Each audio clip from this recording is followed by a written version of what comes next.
bahwa ada seorang ulama besar yang sudah meninggal, yaitu Ustadz Yazid Jawas, yang semoga Allah merahmati beliau dan mengampuni dosa-dosanya. Kita tahu beliau perjuangan dakwahnya sudah sangat panjang gitu kan. Yang mana mungkin jika Ustadz berkenan bolehlah sedikit menceritakan terkait bagaimana perjuangan dakwah beliau, bagaimana beliau bisa istiqomah, khususnya buat bekal kita nih sebagai penuntut ilmu yang seringkali futur gitu dalam kesehariannya. Bahkan mungkin kadang-kadang kita pengen ngerasa balik lagi ke kebiasaan yang dulu gitu, yang mana intinya berkaitan dengan pertolongan Allah. Dan mungkin yang Anda tahu, koreksi jika salah, salah satu hal yang untuk menguatkan keimanan kita, keistiqomahan kita ketika kita merasa futur adalah mendengar kisah-kisah para orang-orang soleh gitu kan.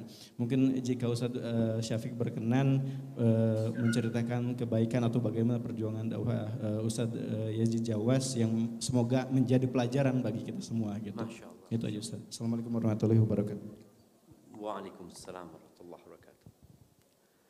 Naam, Ustadz Yazid bin Abdul Qadir Jawas rahimahullahu ta'ala.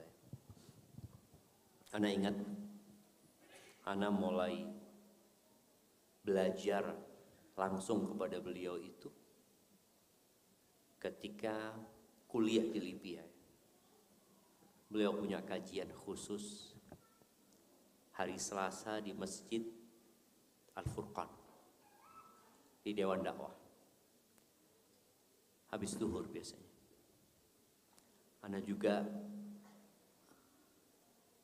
ngaji sama beliau di Bogor. Tapi nggak serius. Kenapa? Karena perjalanan dari Jakarta ke Bogor ya. Dari angkot ke kereta, ke angkot lagi. Sampai tempat kajian itu sudah teler sama. Udah ngantuk, ya Allah, seperti itu. Tapi yang jelas ana mendapatkan banyak ilmu dari beliau. Dan tadi Ustadz Ami juga menyampaikan, kita ketika dekat sama Ustadz itu bukan hanya dari materi yang disampaikan, tapi dari adab dan akhlak beliau. Ini tuh beberapa kali ke rumahnya Ustadz Yazid.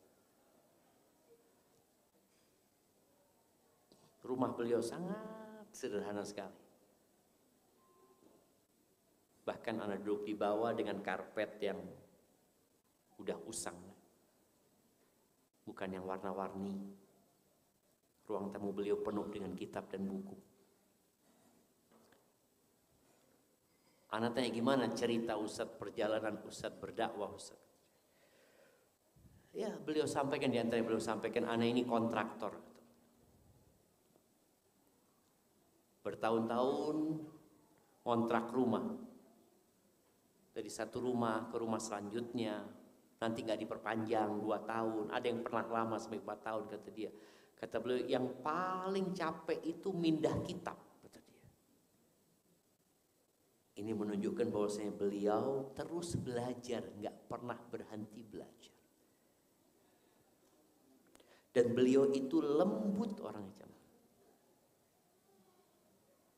suka bergurau. Ketika anak datang ke rumahnya, dia ngomong sama anaknya, nih, Ustadz artis nih.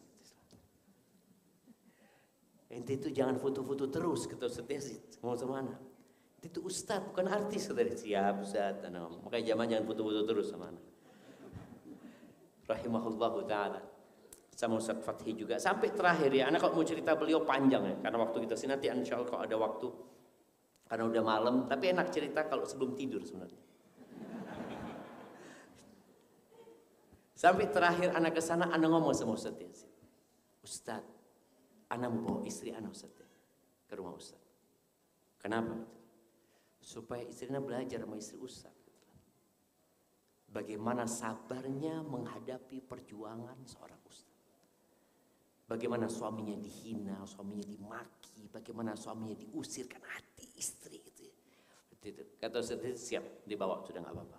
Dan alhamdulillah, anak sempat bawa istri anak untuk bertemu sama Ustadz Yazid, sama keluarganya. Akhirnya mak-mak kumpul sama mak-mak sendiri. Yang jelas perjuangan itu membutuhkan pengorbanan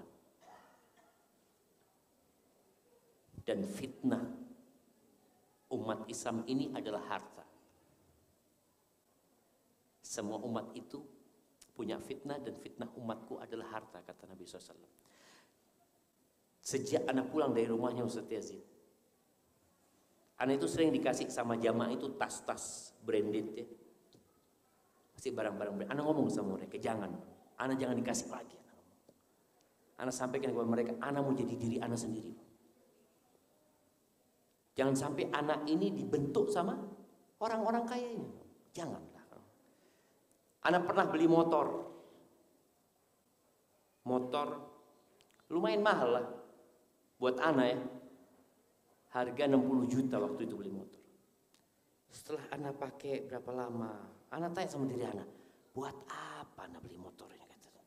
Akhirnya anak jual lagi sudah, anak pakai motor biasa. Artinya dari rumahnya Ustaz Yazid, anak itu jadi lebih zuhud. Setelah melihat beliau seperti itu, dengan gaya hidupnya yang biasa aja ya. Subhanallah, ada satu kisah indah ya. Anak nggak tahu beliau itu punya WA. Anak dapat WA yang anak tadi bacakan WA-nya beliau kepada istri anak. Ustaz Yazid.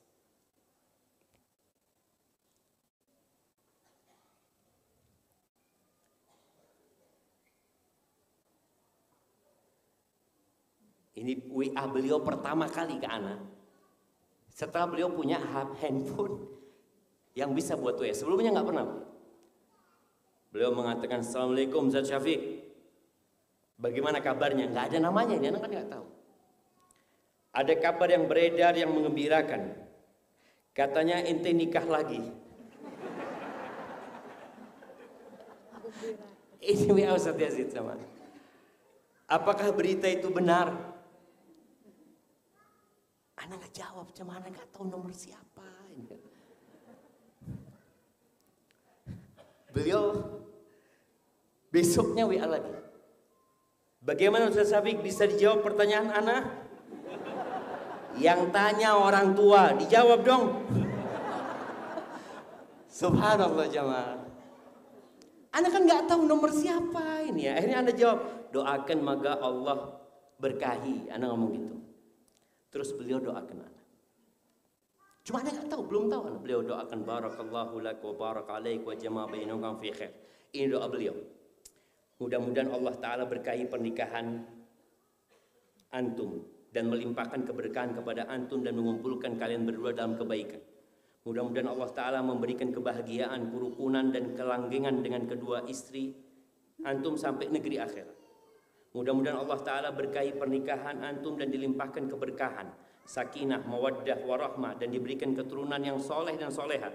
Diberikan kelanggengan dalam kecintaan dan kebahagiaan dengan kedua istri antum dan diturunkan barokah dan rahmat dalam rumah tangga antum. Allahumma amin.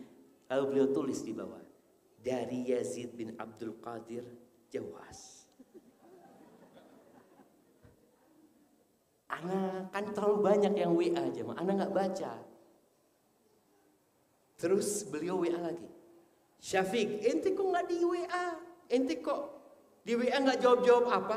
Kata beliau, Masya Allah Zat, ke anak baru ngeh kalau ini ternyata beliau yang WA. Maka anak minta maaf sama beliau. Rahimahullahu ta'ala. Anak itu punya banyak dosa sama Ustaz Yazid. Jadi kalau cerita tentang Ustaz Yazid ya dari sisi keilmuan,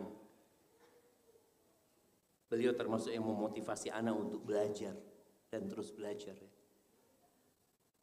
Kemudian dari sisi adab dan akhlak beliau subhanallah. Beliau orang yang sangat terbuka dengan kritik. Beliau ketika mengkritik, salah satu yang dikritik itu kajian di hotel ini. Dan Anda berangkat jumpain beliau. Pada waktu awal-awal datang dari Madinah, ada teman-teman ngajakan kajian di hotel. Anak langsung diserang. Gak boleh itu ya Allah, kata. Akhirnya anak datang jumpain Ustaz Yazid. Jumpain Ustaz Abdul Hakim. Diskusi sama beliau. Masya Allah, beliau sangat terbuka. Sangat terbuka sekali. Artinya ada hal-hal yang memang merupakan hanya pendapat pribadi. Ada hal-hal yang memang berlandaskan dalil, beliau sampaikan.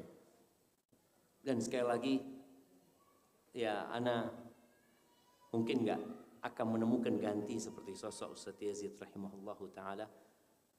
Itu mungkin sedikit tentang beliau ya.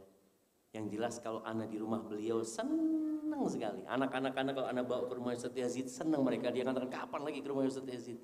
Karena mereka banyak dapat nasihat dari beliau rahimahullahu ta'ala. Dan semoga keluarganya dikasih kesabaran. Dan semoga umat Islam nggak berhenti mendoakan beliau.